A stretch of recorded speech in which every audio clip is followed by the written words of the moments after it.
Carte sur table. Carte sur table. Prenez le rendez-vous sur Aussi FM tous les dimanches à partir de 9h.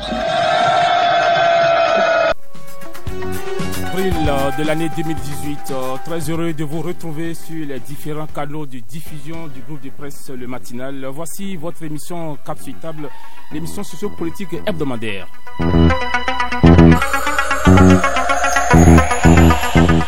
Elle a secoué le Bénin sous les régimes Kérékou et Yahi. L'affaire OPT Titan n'a pas encore fini peut-être de livrer tous ses secrets.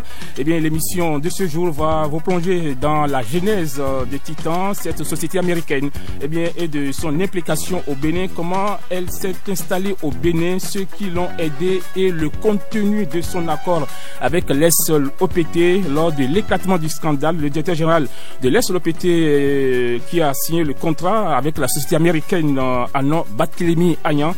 Il est dans ce studio. Monsieur Barthélémy Agnan, bonjour. Bonjour Suisse. Voilà, 16 ans après votre départ donc de l'OPT, vous allez nous dire tout sur cette affaire. Vous allez également vous prononcer sur la chute du réseau Libercom malgré son élan de départ et qui sont les vrais responsables de cette situation.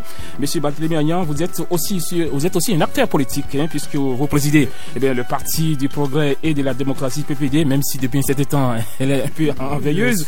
Alors vous serez donc amené à opiner sur les 2 ans de gouvernance du président Patrice Talon. Sachez qu'à partir de 10h05, les auditeurs pourront intervenir dans cette émission au numéro habituel, le 65 00 24 24 ou le 21 33 84 19. Merci pour votre fidélité renouvelée à Océan FM et à tout le groupe de presse Le Matinal. Une fois encore, bienvenue dans cette émission.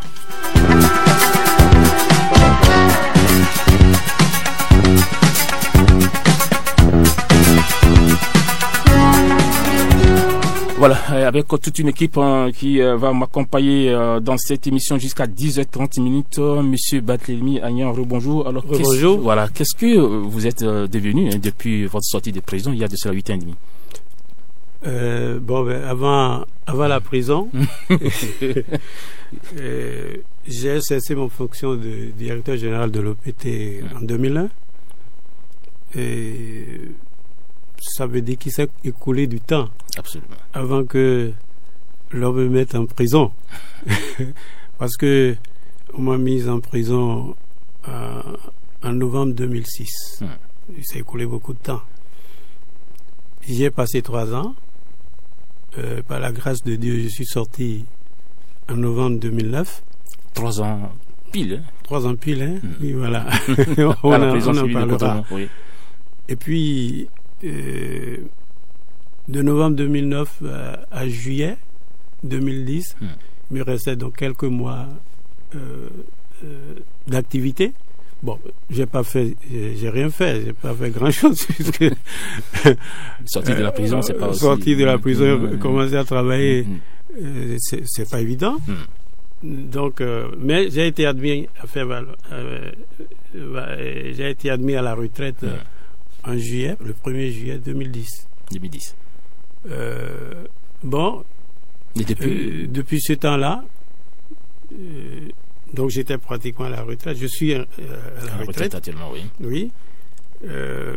J'ai rien fait pratiquement. Vous êtes à la maison? Je suis à la maison, mais j'ai fait quelque chose d'important.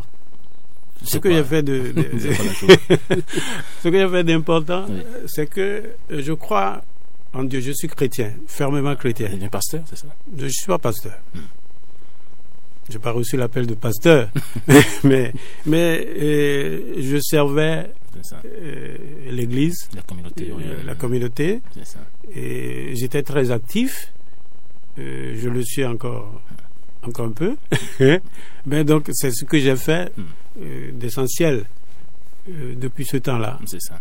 Je suis pas allé au champ, je suis pas comme beaucoup d'autres acteurs politiques. Non. Bon, il me reste du temps quand même.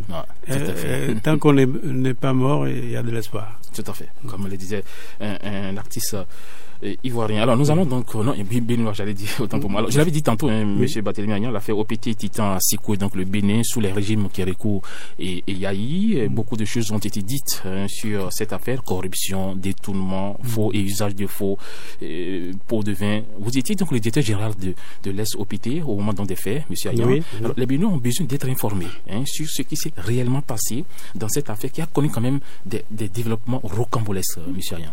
Très bien. C'est une immense question qui a besoin de réponses immenses. Voilà, allez-y. Merci pour le terme que vous me passez. Et c'est vrai que le cadre d'une émission comme ça d'une heure ne suffit pas forcément, pour détailler tout ce qui s'est passé. Mais on ira à l'essentiel. Tout à fait. Alors, je vais aller au début.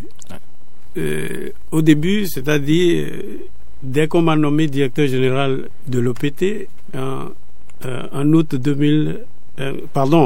1994. J'ai été nommé par le président Soglo, qui était alors au pouvoir. Et quand j'étais nommé, je prenais en charge une entreprise qui venait d'opérer un important développement technologique. C'est ça. On est passé de l'ancien réseau que nous connaissions, si vous vous souvenez un peu, un réseau hyper vétiste, à un réseau numérique flambant neuf. Mais ce réseau neuf, très tôt, s'est avéré insuffisant. C'est ça. Parce que la demande était immense. On était les seuls acteurs de la téléphonie au Bénin, des télécommunications au Bénin. Et la demande était immense. On ne pouvait pas satisfaire même avec ce nouveau réseau. Alors très rapidement, on s'est vu devant le fait qu'il y avait des milliers de demandes non satisfaites. Et le réseau était rapidement saturé. Et bien quand je venais, c'était l'immense défi que j'avais à relever. Mais voilà, celui qui me précédait, Monsieur Adadja, avait eu un peu plus de chance que moi, puisque en son temps, l'OPT a reçu beaucoup de financements de la Banque mondiale, des autres banques, de la BAD, etc. Des grands bailleurs de fonds. Au moins des bailleurs de fonds locaux qu'étrangers, sous la houlette de la Banque mondiale. Mais à partir du moment où moi j'étais arrivé, presque, on a dit à l'OPT, c'est fini, vous n'aurez plus de financement. Alors que les demandes étaient accumulées. Et le gouvernement me dit, Monsieur Agnan, c'est bien, on vous connaît, très bon technicien, débrouillez-vous. Parce que nous étions en programme d'ajustement structurel. L'État ne va plus garantir vos emprunts. Parce que jusque-là, l'État a garanti tous nos emprunts, et ce qui était facile. L'État ne garantit plus, débrouillez-vous pour que l'OPT se développe. Jusqu'à ce qu'on privatise. Parce que le but de la Banque mondiale et du FMI, c'était de privatiser l'OPT. Depuis ce temps-là. Mais l'État ne voulait pas aussi, et voulait laisser un petit temps pour que l'entreprise se développe. Et j'ai dit, je me débrouillerai. Alors, on s'est mis à chercher des financements moins grands que ceux qu'on a eu du temps de mon prédécesseur. On a eu pas mal de petits financements. Les reliquats qui étaient sur les autres financements, on les a utilisés très rapidement. Ça s'est tari comme une source éphémère. Tout à fait. Alors, mais ça n'a pas suffi. Il fallait innover. C'est-à-dire le téléphone traditionnel ne suffisait plus aux gens. Et le monde se modernisait. Il fallait innover. Les services mobiles pointaient leur nez. Nous ne pouvions pas rester en dehors. C'est ça. Vous vous souvenez, c'est en ce moment que nous avons introduit le wheel, c'est-à-dire le téléphone sans fil, fixe, sans fil. On s'est débrouillé. On a eu des financements parcellaires par-ci par-là, mais ça ne suffisait pas pour un grand développement dont je rêvais. Et dont l'OPT rêvait. La majorité des travailleurs de l'OPT qui me soutenaient rêvaient. Et puis le gouvernement aussi. On voulait une entreprise de télécommunications rayonnante. Alors pour ça, il faut de l'argent. Alors, nous avons réfléchi. Toutes les sources possibles, nous les avons scrutées. Y compris la BCAO qui était prête à nous organiser un emprunt obligataire de 10 milliards. Mais 10 milliards ne suffisaient pas. En son temps, Non, ça ne suffisait pas. 10 milliards, c'est rien pour les télécommunications. La demande était forte. Bon, on n'a même pas pu faire ça. Alors, c'est là que l'idée est de recourir à ce qu'on appelle le BOT. C'est Build, Operate and Transfer. C'est-à-dire, si vous avez un partenaire, il construit ce que vous voulez et il exploite. Et quand il arrive au bout de l'exploitation, quand il s'est fait ses billes là, il vous laisse. Bon, mais vous le recevez en l'état. On a scruté ça. On a dit, c'est peut-être ce qu'il nous faut. On a cherché, on a trouvé un partenaire qui était prêt à venir. Et c'était Titan. Je vous fais grâce de tous les petits développements, mais on n'en a pas le temps. Alors, donc, voilà. Titan est arrivé. Titan est arrivé, on a négocié, et avec toutes les autorisations, et du gouvernement, et du conseil d'administration de l'OPT, on a vu que c'était la solution. Puisqu'ils étaient prêts à investir plus de 40 milliards en même temps. 10 milliards ne suffisaient pas. Ça va écraser les 10 milliards oui. de la BCAO. Tout à fait. Alors, donc, on a accepté, mais nous n'avons pas accepté le concept BOT pur. On a négocié mieux. Négocier mieux, c'est quoi? Normalement, celui qui vient, le partenaire, il investit son argent, il exploite, il ramasse tout son capital et les intérêts qu'il escompte, il s'en va. En ce moment, le BOT n'existait pas au Bénin. Non, ça n'existait nulle part. On était les premiers à expérimenter le BOT en Afrique. C'est ça. Bon, alors, on a réussi non pas à imposer le BOT, mais le BCT. Ça veut dire quoi? Build, Co-Operate. Ce n'est pas plus le Operate, c'est Co. C'est-à-dire ensemble.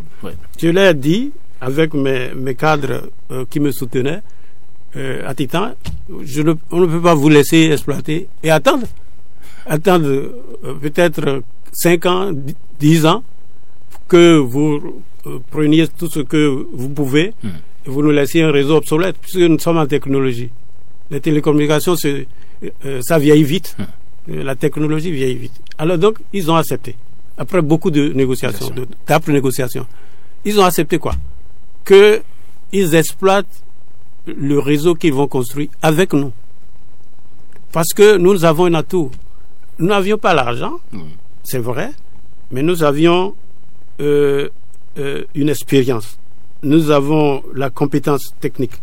Nous avons du personnel compétent. Dit, au lieu que vous ameniez des gens compétents, si compétents soient-ils pour gérer le réseau, nous avons mieux ici. Nous avons les Béninois. On les a convaincus. Ils ont accepté. Et on dit, bon, voilà comment on partage alors. On a dit, c'est vrai, nous ne mettons pas un franc. J'insiste sur ça. L'OPT ne met pas un franc. Mais nous gérons avec vous et on a compartimenté les choses. Il y avait le réseau mobile GSM qui était dans le contrat et puis les autres choses. Le mobile était le plus juteux. C'est particulièrement juteux. Alors, ils ont dit, comment on fait? On a négocié et ils prennent 60%. Nous, on prend 40%. Sans mettre francs. Seulement notre personnel. C'est pas mal. C'est tout. Mais les gens n'ont jamais compris ça. Ils ont dit non, M. Ayan est allé contracter un prêt. Je n'ai jamais contracté un prêt.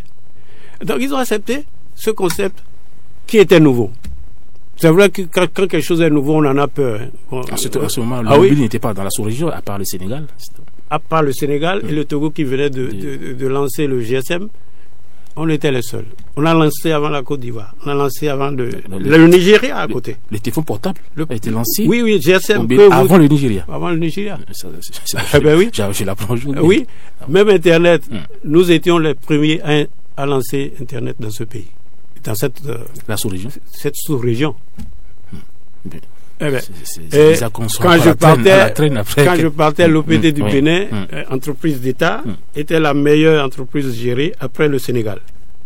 Et menaçait la première place qu'occupait le Sénégal. Ce n'est pas arrivé. Ça, on en parlera. C'est vous qui avez amené le GSM au Bénin. C'est moi. Avec mes collaborateurs. Et la suite, qu'est-ce qui s'est passé après? Alors, donc ils ont accepté. Ils ont accepté. Sur les autres choses, ils ont dit, bon, on fait 50-50. Parce que les autres choses sont moins rentables. Ils ont accepté 50-50. On est parti. Comme ça. On a prévu, dans le contrat, on a prévu 20 000 lignes pour le mobile. Et puis j'ai créé un service qui s'appelle Libercom. C'est pas une entreprise à part. Non, vous avez un service, en fait. C'est un service, oui, dont le nom commercial était Libercom. Simplement. Et Libercom, qu'est-ce que je disais, devait gérer tout le mobile qu'apportait Titan. Ok. C'est Libercom. En fait, un département. Ils étaient seulement dans le rôle de conseiller.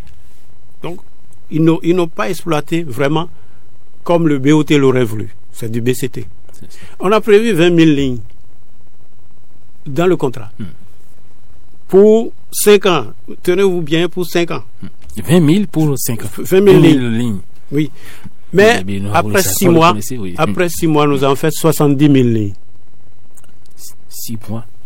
6 mois. 70 000 Au lieu de 5 ans, pour 20 000 lignes, en 6 mois, on a fait 70 000 lignes. Cela a chamboulé le financement qu'eux, ils apportaient. Et donc, on a fait tout ce qu'on a pu pour garder ces 70 000 lignes. On était de loin les premiers, puisque en temps, Télécel est venu, Benecel, qui est devenu MTN aujourd'hui, est venu. On était très loin. Et si on avait laissé l'expérience continuer, personne ne nous aurait rattrapés. Il n'y avait pas d'innovation. Il y avait des Libercom en son temps. Oui. C'était l'État, voilà. Oui, c'était l'État. Mais nous faisions des prix qu'on ne fait plus aujourd'hui. Les prix étaient très bons. Oui. Quand vous perdez quelque chose, vous voyez que après là, vous voyez que. En son temps, les 4 SIM étaient même à 100 000. Hein. Oui, c'était le temps. C'était l'ère du temps. C'était pas au Bénin seulement. C'était partout dans le monde que ça coûtait cher. Mais la technologie, puisque le nombre de consommateurs dans le monde a grimpé, pour aller à des centaines de millions de consommateurs, tout a baissé de prix, y compris les terminaux portables. C'était donc au temps du président Nicéphore Soglo, le président Kérékou est venu en 2000. Oui, on n'avait pas commencé, disons, la mise en œuvre du projet au temps de Soglo. C'est ça. Et Kérékou est arrivé, il a vu mes premiers résultats. Et malgré les sirènes qui sonnaient très fort, hein, qui disaient il faut enlever rien, il faut enlever. Il a regardé les chiffres, il a dit vous n'êtes pas sérieux, vous n'êtes pas sérieux dans ce pays. Regardez les chiffres. Le président qui disait encore. Au Conseil des ministres. Non. Regardez les chiffres. Il faut le maintenir ce garçon. Il disait ça. En Conseil des ministres. En cela, on sait que le président Kérékou sur ce plan quand même. Il est juste. Il n'a jamais voulu qu'on touche à moi. Et je ne l'ai jamais rencontré jusqu'après ma sortie de prison. Quand j'étais en place, en fonction, je n'ai jamais rencontré le président Kérékou. Pourtant, il m'a fait confiance. Parce qu'il voyait mes résultats. Les chiffres, Donc, c'est comme ça que le dossier est parti. Ça a besoin de beaucoup de préparation. Et on a lancé le GSM en 2000. On a vu avec quelle fougue le réseau a été lancé. Et la croissance a été extrêmement rapide. Je vous ai dit, au lieu de 20 000 en 5 ans, nous avons fait 70 000 en 6 mois. Et puis on était parti pour beaucoup plus. Et puis la chute est arrivée. Qui s'est réellement passé justement, puisque à quel moment donc vos difficultés ont-elles commencé, M. Rien? Bon, tant que j'étais là, il n'y en avait pas. Après le premier mandat du président Kérékou, il a certainement jugé qu'il fallait changer. Parce que je venais de faire 7 ans. C'était un record historique sous le réseau, sous le renouveau démocratique. il a jugé certainement qu'il fallait me remplacer. Mais il y avait beaucoup d'aboiements à l'intérieur. Des gens qui étaient impatients de prendre la place. Ouais. Parce que bon, c'était devenu intéressant. C'était pas l'OPT que je prenais en main. C'était l'OPT qui était couché sur matelas de trésorerie confortable. Et que tout le monde cotisait. Et toutes les banques voulaient travailler avec nous. C'est ça. Bon, donc c'était intéressant de prendre l'OPT. Bon, c'est notre culture, on ne changera rien. Donc, moi, j'étais parti au moment où tout allait bien. C'est ça. Tout n'était peut-être pas parfait, mais tout allait bien pour l'essentiel, pour une entreprise. Tous les indicateurs d'une bonne entreprise étaient là, étaient bons. Comment c'est fait que vous retrouve à la prison civile? Voilà. Puisque tout est bon. Quand j'étais, alors pour m'enlever, d'abord, le président Kérékou a été obligé, comme j'ai dit, de dire bon, il faut qu'il laisse la place à un autre parce que bon, les gens sont impatients. Les gens à l'intérieur, pas jalousie ou pas impatience de prendre la place, envoyait plein de mensonges. Plein de mensonges. Il disait quoi concrètement? Il trouvait... il a fait ci, il a fait ça, mais quand les commissions d'enquête venaient, elle trouvait le contraire. J'ai reçu pas moins d'une dizaine de commissions d'enquête. Et les résultats, les conclusions? Nul. Il n'y avait rien.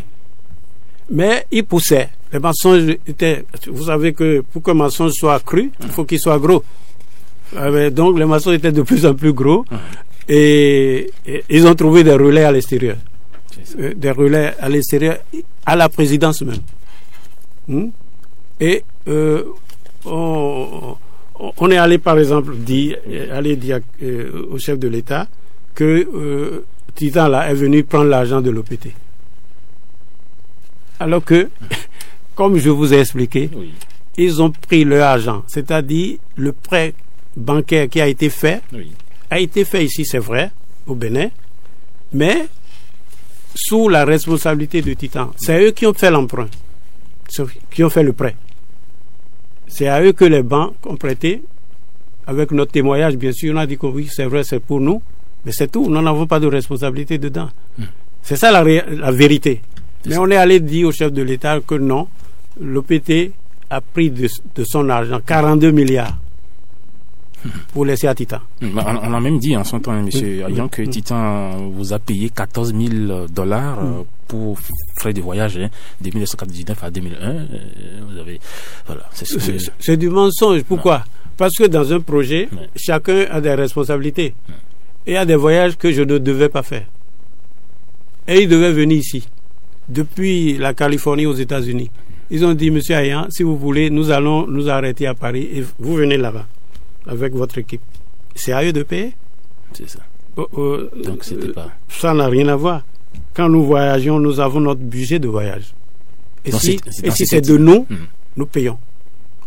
Et c'est la même chose pour tous les autres partenaires, mais vos voyages, y compris les organisations internationales. Quand nous sommes obligés de voyager non de notre propre chef, mais de leur chef, et payer. C'est tout. C'était une obligation de leur part. C'était pas un cadeau. De toute façon, on se déplaçait pour aller hors de notre entreprise à Paris, puisque c'est à mi-chemin. Ça les arrangeait. Et puis, leurs avocats et autres là sont à Paris. C'est ça. Ils sont en zone anglophone, donc ils ont pris de l'aide en France. Donc les mensonges ont continué. Le chef de l'État a dit bon, il était fatigué des mensonges. Maintenant, il faut le laisser. Il faut le laisser se reposer. Bon, je suis parti en 2001. Mais quand je suis parti, bon, il y a eu un temps où ils n'ont pas eu de remplaçant. Finalement, on en a eu. Ils sont arrivés. Et entre-temps, à la faveur d'une inspection générale des finances, on a trouvé des choses qui n'allaient pas. Moi, je n'ai pas laissé une entreprise malade. Les chiffres sont là, les documents sont encore là. On n'a qu'à les voir. Et des gens disent qu'ils m'en voulaient toujours parce que quand je gérais, je ne permettais pas que vous gagnez ce que vous ne devez pas gagner. Je ne permettais pas ça. Les gens étaient mécontents. C'était mécontents. Injustement mécontents. Parce que c'est ça le Bénin. On veut gagner plus que ce à quoi on a droit. J'ai dit non. Et ils ont dit, le projet Titan, ça nous écarte parce que c'est une nouveauté et ce qu'on gagnait dans les autres projets. Ça, c'est les cadres qui le disent. Certains cadres, ce n'est même pas... C'est une minorité de cadres qui disaient ça. Quand on faisait les prêts classiques, on gagnait beaucoup dedans. Et bien voilà, Titan est arrivé. On fait sommairement les choses, c'est-à-dire pas de gaspillage. Puisque l'entreprise privée qui a fait le prêt, qui veut investir chez vous, ne peut pas permettre de gaspillage. Donc, les mécontents qui sont dans la maison, donc, ils ont poussé. Ils ont poussé pour que cela arrive. C'est tout. Et puis après, maintenant, le président Boulmiaï est arrivé. Il est arrivé. Alors, le dossier, donc, date de ce temps. Moi, je suis parti en 2001. Les dossiers mensongers. La société Titan est repartie. Ils ont fini le boulot. Non, ils n'ont pas fini. Justement, le contrat signé portait sur 9 ans.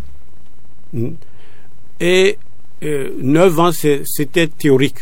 Théorique, pourquoi? Parce que c'est dit dans le contrat que lorsqu'ils vont récupérer leur investissement avec un bénéfice que nous avons évalué ensemble, ils partent. Et je partais en 2001. Mais en 2003, compte tenu de l'argent qui rentrait, 2003, le projet était fini. Ils avaient déjà Oui, ils voyaient le tableau de bord indiquait que le projet est fini, disons 6 ans avant l'échéance. Et ils partaient, ils nous laissaient un réseau neuf. Eh bien, ça n'a pas suffi. Ils étaient impatients de prendre le contrôle, de voir ce qui est dedans. Parce qu'ils croyaient que c'était un voile noir là. Derrière le voile, ils voulaient voir certaines choses. Ils croyaient que je me sucrais. Je ne me sucrais pas. Et alors, pour ça, ils ont remis en cause le contrat. Ils ont fait des difficultés énormes parce que je n'étais plus là. C'est ça. Et sur leurs préjugés, sur tout ce qu'ils pensaient de négatif, on a remis en cause. Et bien sûr, on est dans un monde de droit. À un moment donné, est-ce qu'on ne s'est pas passé derrière pour financer la campagne du président Kerkou en 2001? Parce qu'il y a aussi cette affaire-là qui a défrayé la chronique, M. Ayan. Bien sûr. Voilà. Alors, est-ce que c'est pas peut-être raison que le chef d'État vous a demandé de quitter la direction de l'OPT? Non, pas vous savez, en politique, il y a tellement de choses. Je n'avais rien à voir dans ça. Ouais. Titan, pour opérer ici, avait besoin d'un représentant local. Ils se sont trouvés un représentant local qui travaillait avec eux, donc avec nous. M. Amadou Karim? Oui, M. Amadou Karim. Qui a créé avec eux une société commune de droit béninois. Et qui avait, disons, ses émoluments de la part de Titan. Mais il s'est fait qu'il était ami personnel au président Kérékou. Je vous ai dit que je n'ai jamais visité Kérékou de tout son mandat. Je ne l'ai jamais vu comme ça.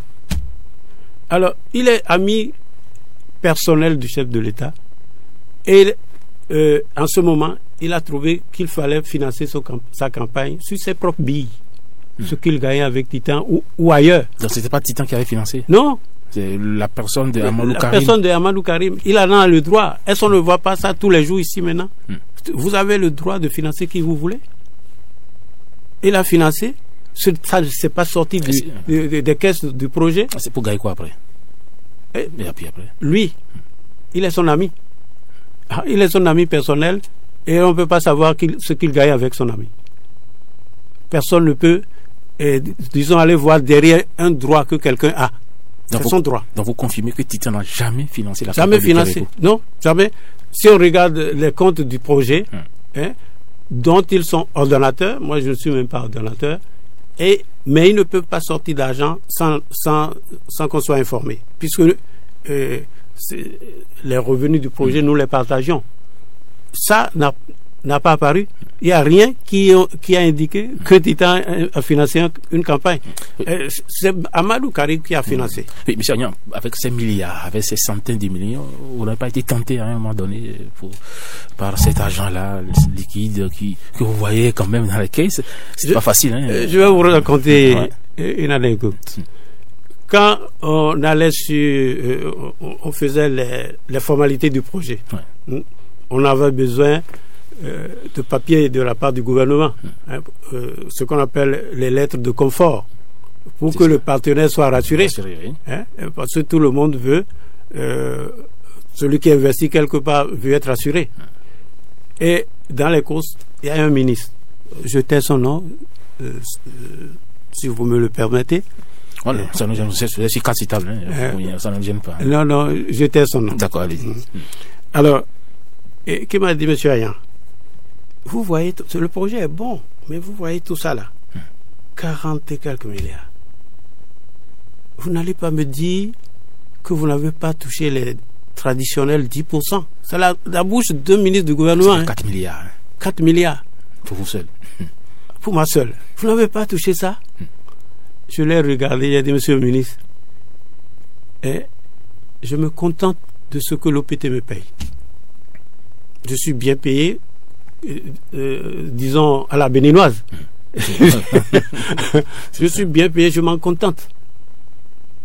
Je ne veux pas de cet argent, monsieur le ministre. Les 10% c'était officiel? Non, bon, c'est-à-dire les 10% dont on parle d'habitude traditionnellement. Quand il y a quelque chose, on dit 10% partout. C'est ça, non? Voilà. Il a dit, vous n'avez pas pris 10%. Dites quel 10%? Il voulait prendre votre place. J'ai dit, je ne prends pas ça, monsieur le ministre. Mais vous les connaissez. Vous êtes au gouvernement. Si vous les contactez, qui vous donnent, moi, je ne veux même pas savoir. Je le lui ai dit dans son bureau. Parce que, des fois, là, il ne faut pas avoir peur de la vérité, même devant l'autorité. Il faut dire la vérité à l'autorité. Est-ce que les 10% ont été pris après? Je n'en sais rien. Quel 10%? Pour moi, ce n'est pas concevable. Je suis bien payé par mon État, par mon pays où je suis né et que j'aime. Je ne veux pas autre chose. Et on m'en veut partout. Parce que vous n'avez pas pris les 10 000. Oui. Après, il fallait partager aussi. Oui, bien sûr. Après, on m'a dit, quand on m'a mis en prison, mon avocat peut témoigner, Maître Dodjinou, il en a entendu. Les gens lui disent, ton monsieur là, il doit être vachement riche. Il n'a pas pris les 10%. Et il leur explique. Ce que je fais aussi par ailleurs, quand on me parle, je leur explique. On me dit vertement, vous êtes con, monsieur Agnan. Si vous avez pris ça là, vous ne seriez pas là maintenant. En prison, c'est ça? Oui. Oui, ça montre comment ce qu'on appelle corruption là est allé jusqu'à le niveau auquel la corruption est allée. Mais jamais. Je me contente de ce que mon État me donne, mon entreprise me donne. Ça me suffit. Tant pis si j'ai des problèmes après.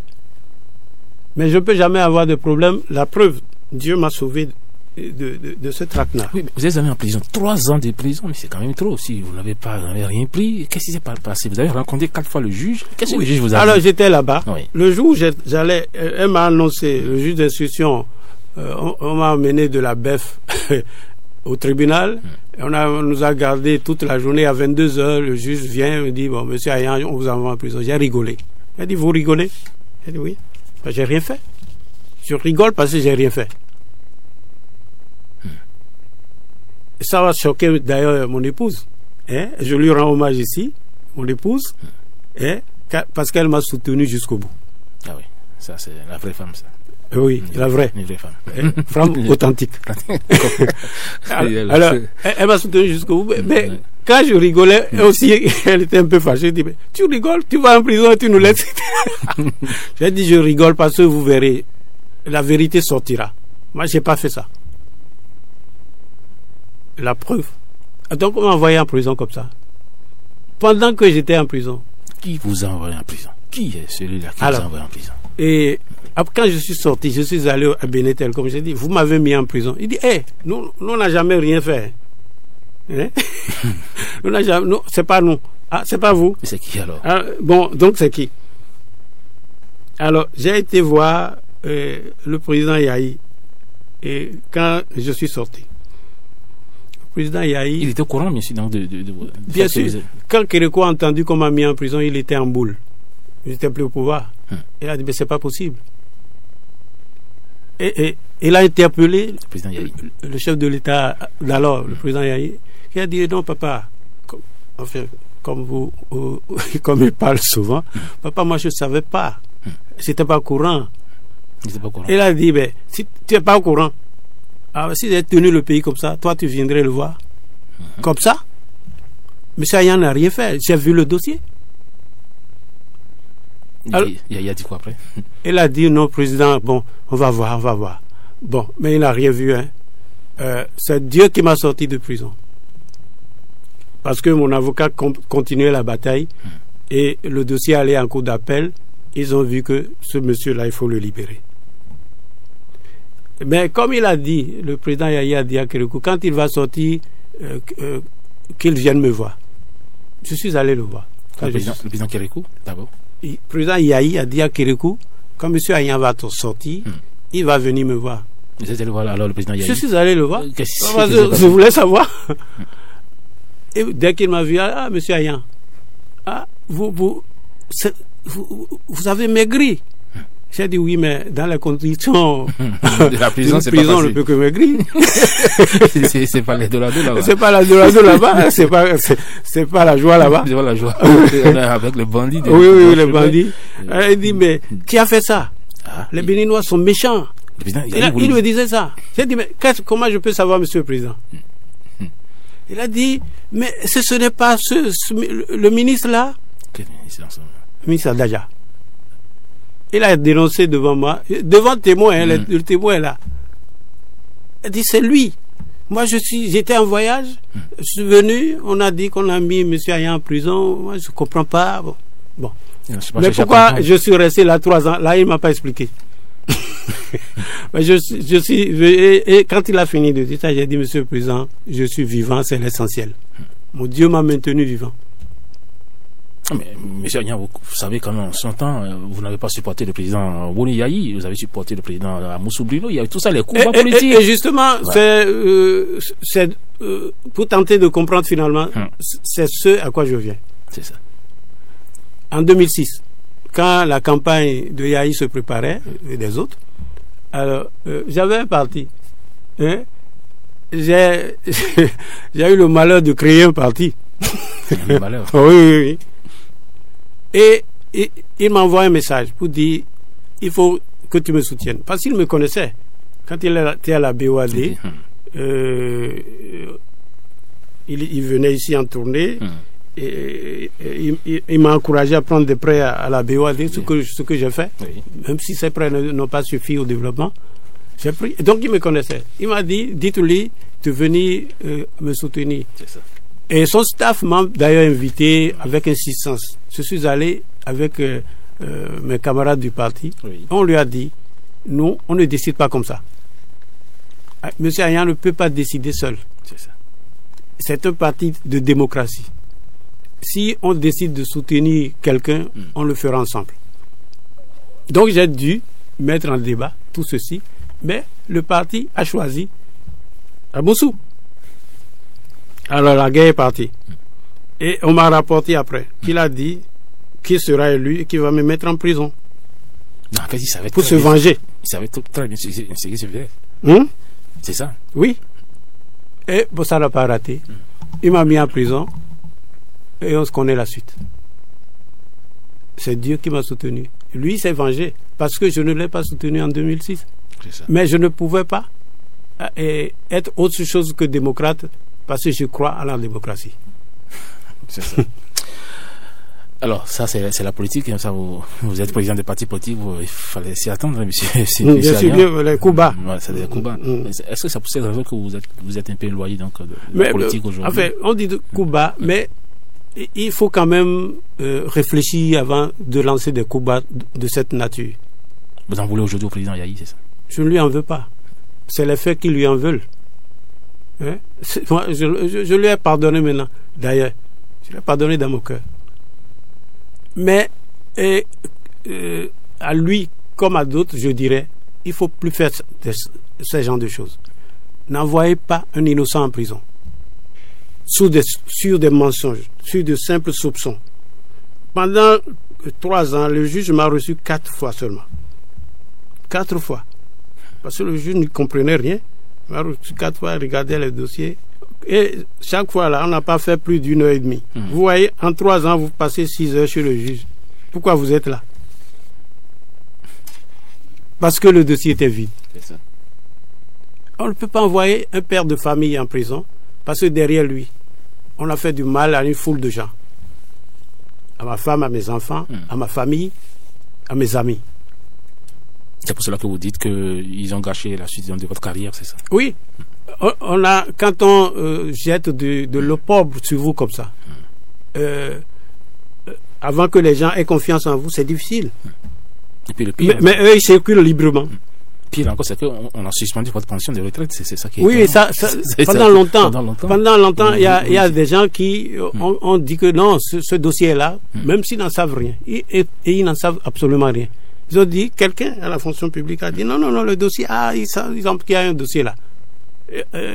Et contre la loi, il a agi. Et pendant combien de temps vous n'avez pas eu droit ma pension, oui, et ma retraite a commencé le 1er juillet 2010. Ouais. C'est il y a 3 mois. Seulement? Oui, seulement.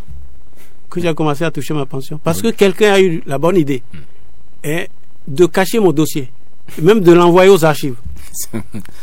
Et c'est quand j'ai protesté, et il y a 2 ou 3 ans, qu'on a commencé à chercher. Et la directrice des retraites, qui est vraiment un cadre compétent, et compatissant aussi, à chercher, à trouver. Mais le dossier était amputé de beaucoup de pièces. On a dû reconstituer. Bon, finalement, ça a mis tout le temps que ça a mis. Et c'est il y a 3 mois que j'ai commencé à toucher ma retraite. Vous voyez, après 8 ans. J'espère qu'ils vont faire le rappel. Ah ben bon, ça c'est de l'ordre des choses, de l'ordre normal des choses. Mais 6 millionnaires encore, il faut dire ça là. Mais on m'a fait une économie forcée. Mais il fallait que Dieu me maintienne vivant pour en jouir. Il fallait vivre. C'est ça. Bon, heureusement, gloire à Dieu. Gloire à Dieu. Alors donc Titan est reparti du Bénin en 2002, si mes souvenirs sont bons, je sais pas. Oui, 2002, 2003. Oui. Maintenant, on a vu un peu la suite avec l'Ibercom. Oui, ils ont pris la suite. Alors, comment vous voyez aujourd'hui donc la gestion en attendant, oui, vous avez quelque chose à ajouter? Non. Continuez à poser votre question. Par rapport donc à l'Ibercom, vous savez aujourd'hui ce n'est pas la joie monsieur donc de ces réseaux mobiles, puisque Move et puis MTN sont devenus des géants au Bénin en matière de télécommunications mobiles, alors que vous étiez quand même le pionnier. C'est vous qui avez amené donc le GSM, c'est vous qui avez tapé sur le numéro 1 la première fois dans ce pays. Est-ce que qu'est-ce que ça vous fait aujourd'hui de voir l'Ibercom dans cet état? Ça me fait pleurer. Ah oui. Bon, mais je ne suis pas du genre à pleurer en public. Oui. Suivez mon regard. Oui. Bon, alors, vous voyez, le l'Ibercom, je vous ai dit comment c'est né, comment c'est parti. Mais quand vous arrêtez un processus, c'est comme un avion en plein décollage. Un avion en plein décollage, il y a un ennui technique, il crache, il n'y a rien à faire. Ouais. L'avion a craché. Quand l'avion crache, est-ce qu'on peut le reconstituer facilement? Alors, c'est ça qui est arrivé à l'Ibercom. Puisque ceux qui ont succédé, ceux qui ont venu, tout le monde n'a pas les mêmes aptitudes. Les aptitudes que vous avez, monsieur de Dravo, moi je ne les ai pas. Ce que j'ai, vous n'avez pas. C'est comme ça le monde. Le monde est riche comme ça. De la diversité des capacités. je ne sais pas ce qui est arrivé, mais ils n'ont jamais pu relever. Alors, le gouvernement, c'est vrai, a ordonné la dissolution anticipée donc, de l'Ibercom. Cette dissolution a pour but, M. Agnan, de mettre un terme donc, à la branche mobile donc, du Bénin Télécom qui est au bord donc, de la faillite. On parle même que c'est une dette cumulée qui dépasse 100 milliards de francs CFA. Bien sûr. Pour, qui peut maintenant acheter un l'Ibercom? Je ne vois pas. Je ne vois pas qui peut acheter. Le gouvernement qui a le dossier en main scrute les solutions. Je crois qu'ils vont trouver une bonne solution. Et j'espère. Vous qui avez fait pendant des années le secteur des procédés de télécommunication, est-ce que vous pouvez peut-être donner des prises de solutions par rapport à ce qui se passe au niveau de l'Ibercom? Oui, ben, je suis citoyen et je suis patriote. Si on me demande, je le dirai sans un franc. Hein? C'est-à-dire avec mon cœur de patriote. Donc, quelques pistes de solutions sur les antennes, c'est possible? Non, c'est très technique. Ah oui. Vous voyez, c'est très technique. Hein? Mais ce n'est pas si désespéré que l'on ne puisse trouver une solution. Et puis encore sauver l'Ibercom, selon vous? C'est possible. Mais qui peut investir 100 milliards de francs CFA dans une société moribonde qui est totalement en faillite? Suivant les conditions normales, c'est pas possible. Une dette de 100 milliards ou je ne sais pas combien, c'est pas possible. Mais il faut scruter au moment précis. Moi, j'ai trouvé une solution de BCT en son temps. Hein? Lorsque il n'y avait pas d'espoir pour trouver de l'argent, on peut trouver des solutions innovantes de ce genre. C'est possible. Mais nul n'a la science infuse. C'est ça. Si on met nos cerveaux ensemble, on va trouver une solution. Mais le gouvernement est en train de faire. Je crois qu'ils vont trouver une bonne solution. Alors, il paraît aussi, selon les informations, les rumeurs que nous avons eues par rapport donc, à l'Ibercom, par rapport à la chute de l'Ibercom, c'est qu'il paraît que les antennes de l'Ibercom ont été enlevées de Cotonou pour Papané, la localité d'origine, bien sûr, du DG Bénin Télécom, pour Tchaoro, pour le président Yahi, et puis Tcheti, pardon, chez Désiré Adadja. Donc c'est pour cela qu'aujourd'hui l'Ibercom a des problèmes à Cotonou, donc parce que les gens estimaient qu'il faut politiser, il faut mettre les antennes là pour mieux servir les populations des zones là. Moi je n'en sais rien. Ce que je sais, c'est ce que j'ai fait. Vous avez eu ces gens d'informations? J'ai eu des rumeurs comme ça. Mais je ne les ai pas vérifiées. Donc quand on ne vérifie pas quelque chose, on ne se prononce pas. Ce que je veux dire, c'est que moi, et ce qui est de l'intérêt public pour tout le monde, je ne laisse pas passer. Je ne laisse pas passer pour qu'on le détourne à des fins purement partisanes ou politiques ou privées. Je n'aurais pas pu supporter ça. Enfin, moi, ça c'est comme. Mais je ne sais pas dans quelles conditions cela est arrivé.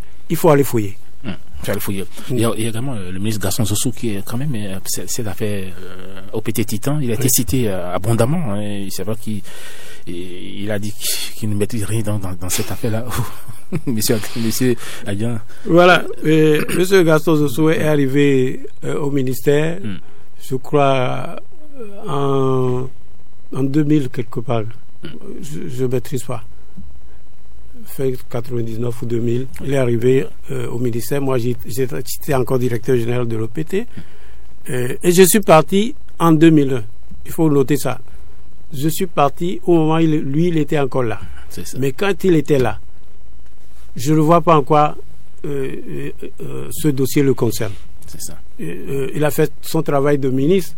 Quand le conseil d'administration travaille, envoie au ministère, le ministère regarde, donne son point de vue ou approuve. Et ça s'est passé comme ça. Mais, donc, je peux dire, dans mon temps, avec la rigueur que je me connais, rien ne peut se passer qui soit contre les intérêts de notre État, de notre pays.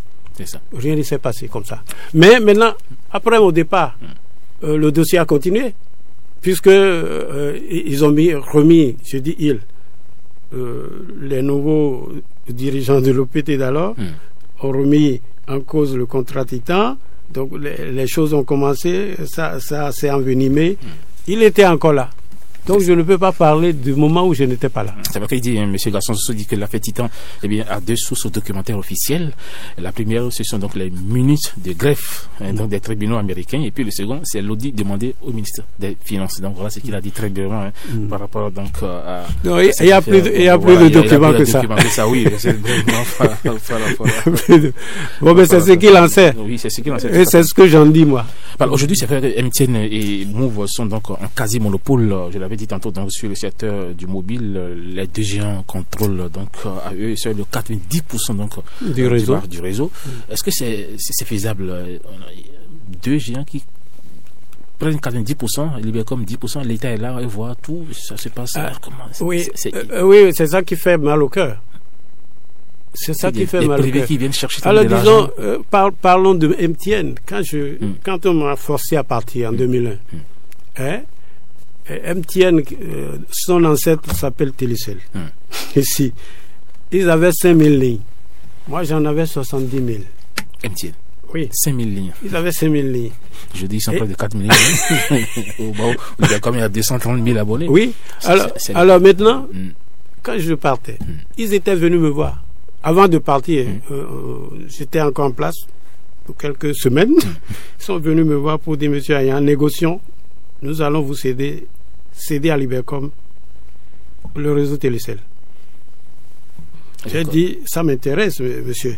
Ça m'intéresse, je suis prêt à payer. On a assez d'argent pour payer cash. On peut payer, mais attendez-moi un peu. Je vais réfléchir. Bon, c'est vrai que je voudrais arriver à les faire pourrir plus que ça. pour prendre le moins cher possible. C'était ma stratégie. Bon, moi, j'en avais pas eu le temps. Sinon, l'OPT aurait racheté Télécel. Il s'était offert. Mais quand j'étais parti, le bouchon a été sauté. Et ils ont repris vie. Libercom est freiné. Ils ont commencé à grandir, de même que Télécel, jusqu'à ce que le plus petit, c'est-à-dire Télécel, est devenu le plus grand aujourd'hui. Ce qui n'est pas normal. Alors, quand on regarde ce que Libercom a aujourd'hui, c'est presque rien. Mais nous sommes en technologie. Et le saut technologique est un moyen de concurrence efficace. Le saut technologique. Celui qui te dépasse aujourd'hui, il a une technologie. Mais si tu vas au-dessus, et nettement au-dessus, tu vas l'écraser. C'est ça. Mais monsieur Ayan, on vous reproche quand même quelque chose durant votre mandat. On dit que d'aucuns pensent que lors donc de la libéralisation donc du secteur en 1999, à cause de l'impréparation donc des acteurs et une forte corruption, les licences avaient été bradées, souvent de gré à gré, à 120 millions de francs CFA donc au réseau, pendant que le Sénégal ou le Togo était à 800 millions, le Sénégal à 70 milliards de francs CFA. Et en ce moment-là, il y avait... C'est une question intéressante. L'OPT n'avait rien à voir avec les licences. L'OPT était conseil technique du gouvernement en matière de télécommunications. Mais c'est le gouvernement qui a accordé les licences contre l'avis de l'OPT. Et je le dis avec fierté, quand nous, en tant que conseillers du gouvernement en cette matière-là, nous avons dit il faut attendre un peu. Il faut pas donner de licence. On nous disait que non, nous ne voulions pas de concurrents. Non, j'ai dit, je veux de concurrents. Je suis prêt à affronter n'importe quel concurrent. Mais ce n'est pas l'intérêt de notre pays. Attendez un peu. Alors, on m'a dit, on m'a envoyé paître. Mais je suis heureux de dire aujourd'hui, au moment où on discutait ça, lors d'une mission de la Banque mondiale et du FMI, le FMI a dit, monsieur Ayan a raison. Vous n'êtes pas préparé à prendre de nouveaux acteurs comme ça. Vous n'avez pas mis en place le régulateur et vous voulez donner une licence. La Banque mondiale, qui est pour les privatisations et pour la libéralisation tout craint, a dit, il a raison. Ne faites pas ça. Et le gouvernement a dit, tant pis pour vous. Et c'est là qu'ils ont accordé la licence à Télécel. Nous n'en savions rien. Non, ça vient rien. Si on me mêle à ça ou on mêle le petit d'alors à ça, c'est pas juste. C'est le gouvernement. C'est pour ça que vous disiez en ce moment que votre signature a été falsifiée. Donc, au scanner pas des cadres de la société Titan. Non, ça c'est une autre affaire. Ça c'est vraiment une autre affaire qui a été éclaircie depuis longtemps. Alors, je dois dire ceci. Oui. Alors, au moment où le gouvernement tenait à donner la licence, cette licence, et que le gouvernement voyait que j'y étais fortement opposé, un ministre m'a dit, toi, monsieur Ayan, pourquoi tu défends l'OPT comme ça? C'était général de l'OPT, on me demande pourquoi vous défendez l'OPT. Oui, j'ai dit, mais évidemment, je suis directeur général de l'OPT. L'État m'a fait confiance et m'a mis là pour défendre les télécommunications au nom de l'État. On m'a offert plein de choses. On dit, tais-toi, on va te donner ci, on va te donner ça. J'ai dit, je n'en ai pas besoin. Il dit, mais pourquoi tu défends l'OPT comme ça? C'est un ministre du gouvernement encore. Si je me mets à dire tout ce que les ministres du gouvernement d'alors disaient, et qui étaient contre les intérêts du pays, on n'en sortirait pas. Mais je garde les noms. Voilà. Mesdames et messieurs, il est exactement 10h02 dans les studios de OCFM ici à Cotonou, la même heure à Iban FM à Parakou. Et bien, nous recevons depuis quelques minutes l'ancien directeur général bien sûr de l'OPT, monsieur Barthélémy Ayan, qui est également président du Parti du Progrès et de la démocratie. Justement, nous allons prendre pour poser des questions par rapport à la politique avant d'ouvrir l'antenne aux auditeurs. Vous savez, le 6 avril dernier, le chef de l'État, le président Patrice Talon, donc a bouclé exactement 2 ans à la tête du Bénin. On ne peut pas faire un bilan exhaustif, mais on peut quand même jeter un regard dans le rétroviseur, M. Ayan, pour juger un peu le parcours du président. Alors, quel regard portez-vous justement sur ces 2 années de gestion du président Talon? Bon, moi je parle avec un œil de technicien, si vous voulez, de technocrate. et pour dire ceci, moi j'ai dirigé une entreprise qui s'appelait OPT, qui est devenue Bénin Télécom aujourd'hui, pendant 7 ans. Les résultats que j'ai eus, et tout le monde connaît les résultats aujourd'hui, les documents sont là. Les documents sont là et qui montrent un résultat bon. Je ne vais pas qualifier plus. On ne peut pas traiter ces résultats de bons aujourd'hui si on m'avait évalué 2 ans après ma prise de fonction. C'est ça. Donc c'est pas juste. C'est pas, moi je trouve pas une évaluation crédible d'un mandat de 5 ans après 2 ans. Non, c'est trop. Il faut avoir la patience d'atteindre. Et la Constitution a prévu un délai. Pour vous, est-ce que c'est un bon début quand même? C'est que vous voyez sur l'ensemble des territoires, sur le plan politique, sur le plan économique et sur le plan social? Nous n'avons pas le temps de détailler tout ça. Mais dans l'action d'un gouvernement, il y a des bonnes choses, il y a de moins bonnes choses, peut-être. Et chacun a son idée dessus. Chacun a son idée et on peut disserter longtemps. Mais un gouvernement, son action s'examine dans la durée. Moi, j'ai dirigé l'OPT qui était une entreprise. C'était une entreprise costaud, c'est vrai, mais c'était une entreprise dans la nation. Et bien, je vois combien difficile était la gestion d'une entreprise dans le Bénin, dans notre pays. C'est difficile, les hommes. Je ne parle pas des équipements, la technicité, c'est pas un problème. Le Bénin est difficile. Mais le Bénin est difficile. Et le béninois même. Le béninois est difficile. C'est notre culture, mais nous nous aimons comme ça. Et je suis fier d'être béninois. Mais puisque nous sommes comme ça, on peut comprendre qu'on soit impatient d'évaluer une action qui est faite pour durer 5 ans. Attendons les 5 ans. Est-ce que vous avez espoir quand même que quelque chose sera fait pendant les 5 ans? Parce qu'il y a quand même le programme d'action du gouvernement, le PAJ qui est là, 2016-2021. Tout le monde doit garder l'espoir.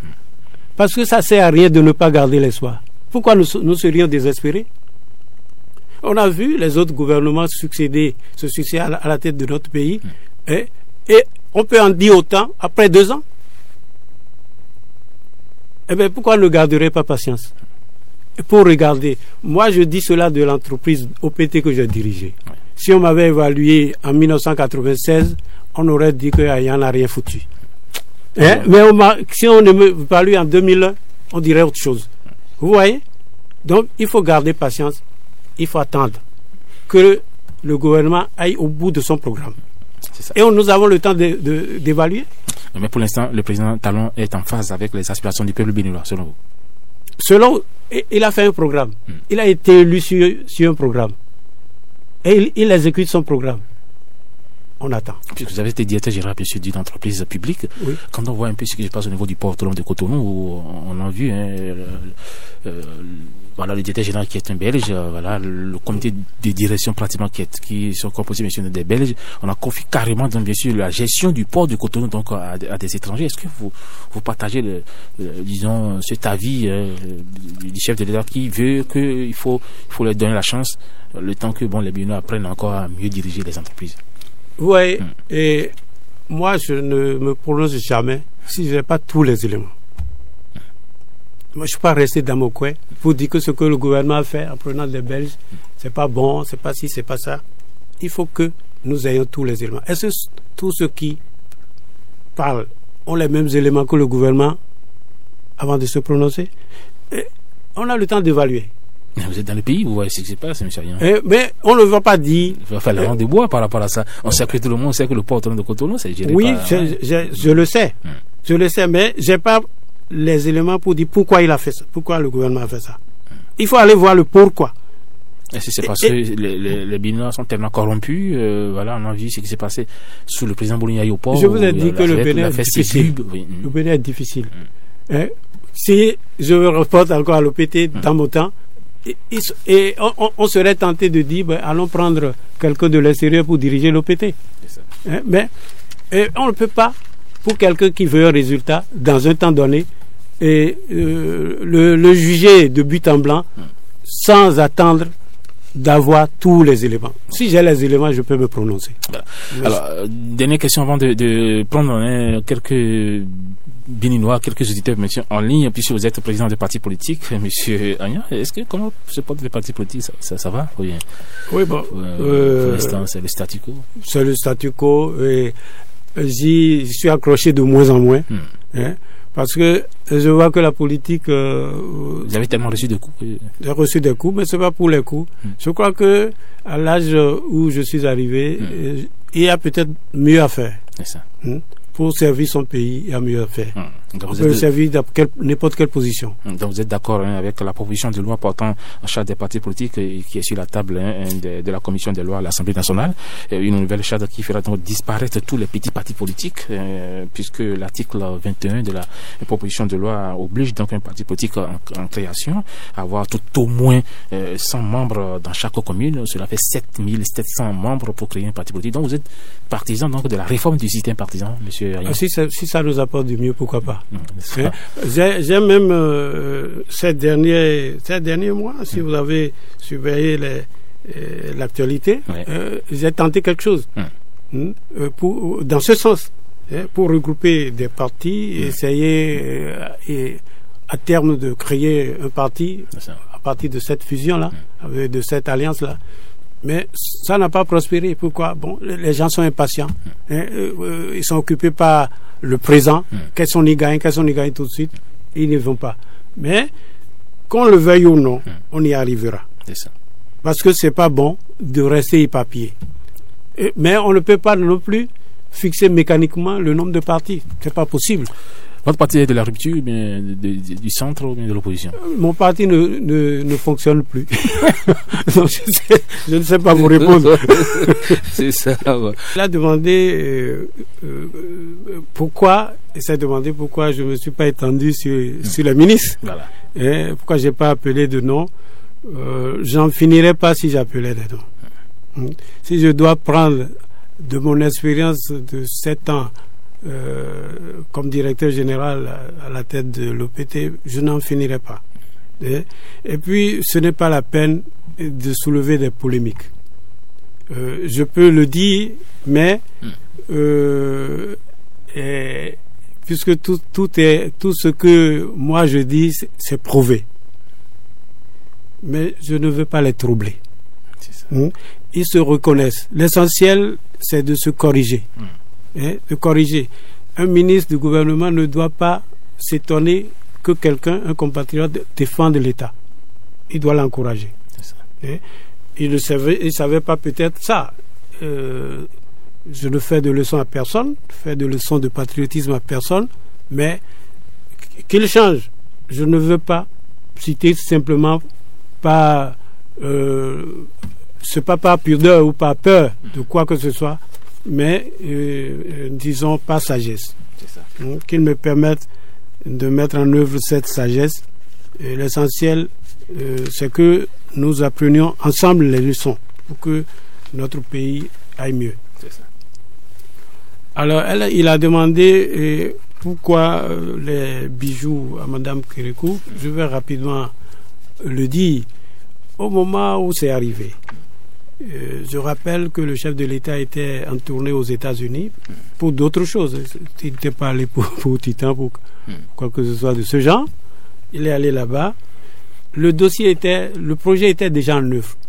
Titan n'avait plus besoin de corrompre qui que ce soit. Et d'ailleurs, les États-Unis sont très rigoureux sur les questions de corruption. Alors, ils ont appris que le chef de l'État et son épouse étaient là.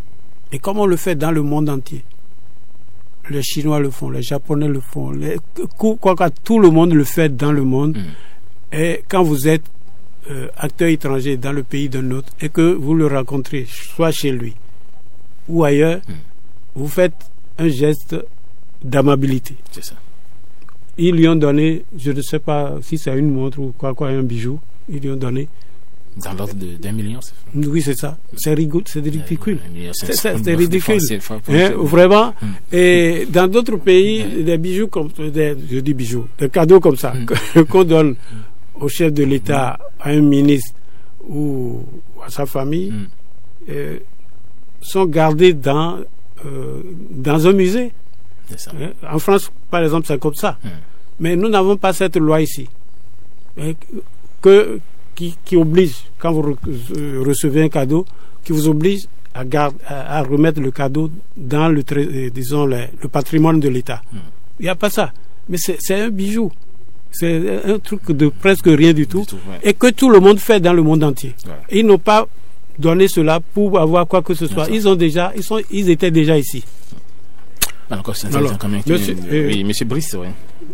Monsieur Soinde. Oui, tout à fait. Oui, et qu'est-ce qu'on vous reproche exactement, c'est ça? Oui, on m'a reproché que j'aurais détourné de l'argent du projet Titan. Et si vous avez compris ce que j'ai expliqué, Titan a apporté son argent et a investi. Je n'en suis pas ordonnateur. L'argent n'était pas dans mes mains, c'est dans les mains ceux qui l'ont apporté. Et voilà, parce qu'on n'a pas compris le dossier, on a dit que M. Ayan a détourné. C'est tout. Et en plus d'autres... Vous êtes sorti avec une caution de 15 millions de Oui, on a dû me libérer avec une caution. Qu'on ne m'a pas encore remboursé, mais le dossier est en cours. On ne m'a pas encore remboursé. Les 15 millions? Oui. Mais ça sera remboursé, puisque la justice a reconnu finalement que je n'ai absolument rien fait. Comme un détenu, simplement, arbitrairement. C'est ça. Et donc, c'est la suite. Le dossier n'a plus de suite, puisqu'il est réglé, il est vidé. On m'a donné raison. On a dit que M. Ayan est blanchi. L'affaire Titan, c'est classé. C'est classé. Voilà. Il y a un auditeur qui a posé même la question. Les détenus politiques, est-ce qu'il en existe encore à la prison civile ou dans les prisons civiles de côté? Quand moi j'étais là, il n'y en avait pas. Je n'y suis plus. Je ne peux pas savoir qu'il y a des détenus politiques là-bas. Mais ça dépend de comment vous appréciez un détenu. Vous appréciez le dossier d'un détenu. Alors, je ne suis pas spécialiste de droit, je suis spécialiste de télécommunications. Si on me pose question sur télécom, là je vais répondre. Sans bavure. Mais je ne sais pas. C'est vrai que M. Sébastien, pas Adjavant, qu'est-ce que j'ai dit là? Sébastien Nyankosu, j'allais dire, donc, a évoqué le cas de Laurent Métaillon. Voilà, il dit qu'il faut que le parquet révise un peu ses positions. Oui, on voit les gens en prison et puis après on dit que voilà, c'est un principe de droit que la prison est une exception. On envoie quelqu'un en prison quand on ne peut rien. Même dans notre code, au moment où on m'envoyait à prison. C'est une exception. Voilà que l'exception est devenue la règle. Mais maintenant, ça a évolué un peu, je crois.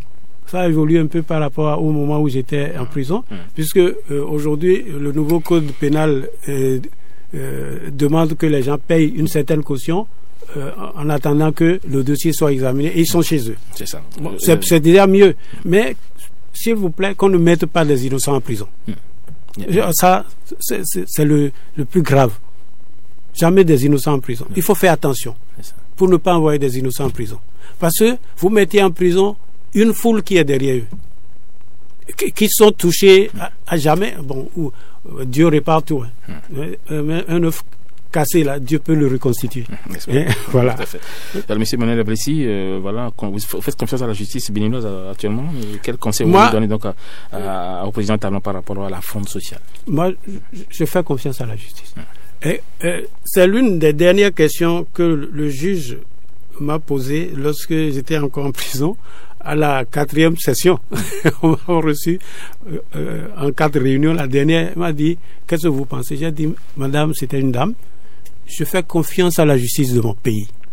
Et la justice me reconnaîtra que je n'ai rien fait. C'est ça. C'est avec cette conviction que j'ai eue le premier soir où on m'a envoyé en prison. J'ai dit non, j'ai rien fait, la justice me donnera raison. Oui, j'ai confiance à la justice de mon pays. Dans toutes choses, il y a des petits problèmes. Qu'on règle ces problèmes. Notre justice est une justice indépendante. Elle est bonne. Il y a peut-être des problèmes qu'on les résolve. Et ça ira mieux. Des conseils au président Talon? C'est difficile dans ma position de donner des conseils en ce qui concerne l'évaluation. Il a parlé de l'élève. Il y a des examens intermédiaires, c'est vrai, mais comparaison n'est pas raison. Et pour l'élève là, on l'examine pour lui donner des conseils, pas pour lui dire c'est fini, tu as échoué. Bon, qu'on ne lui dise pas ça non plus pour le chef de l'État. Non, qu'on lui laisse le temps d'aller jusqu'au bout.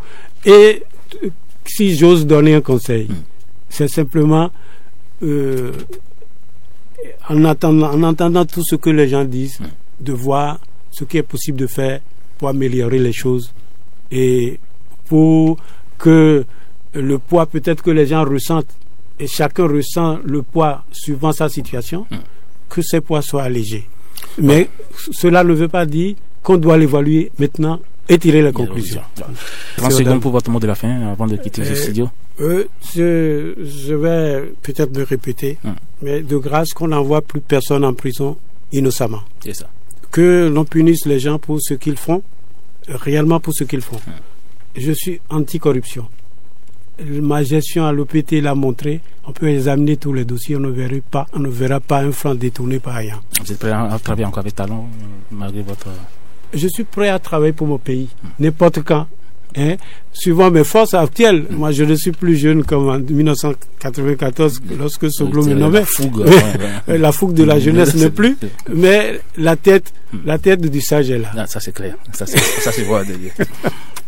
Voilà. Merci beaucoup. Merci. Voilà, tout est bien qui finit bien, mesdames et messieurs. C'est donc la fin de cette émission. Nous disons merci à notre invité, monsieur Barthélémy Agnan, ancien directeur général de l'OPT, aujourd'hui Bénin Télécom SA, président du Parti du Progrès et de la Démocratie PPD. Monsieur Agnan, merci d'avoir été là. Merci aux Suisses, merci à tous. Voilà. Merci d'avoir invité. Voilà. Merci également à tous les auditeurs du Nord qui nous ont suivis grâce à Urban FM de Parakou. Merci à toute l'équipe de Océan Télévision Web avec à la caméra Semiat Yessoufou. Merci à toute l'équipe de Océan Télévision, Rock Océan FM, Rock Bouton Fédo à la mise en onde, Chris Del Monchor pour le résumé, participation silencieuse de Bernice Loco. Merci enfin au quotidien Le Matinal, souvent représenté par Léon Sadjevi et Marcus Koudjanoumé. Préparation, présentation, hospice, nous deux travaux. Sachez que le secret du bonheur est de faire ce que tu aimes. Le secret de la réussite est d'aimer ce que tu fais. Merci et à dimanche prochain.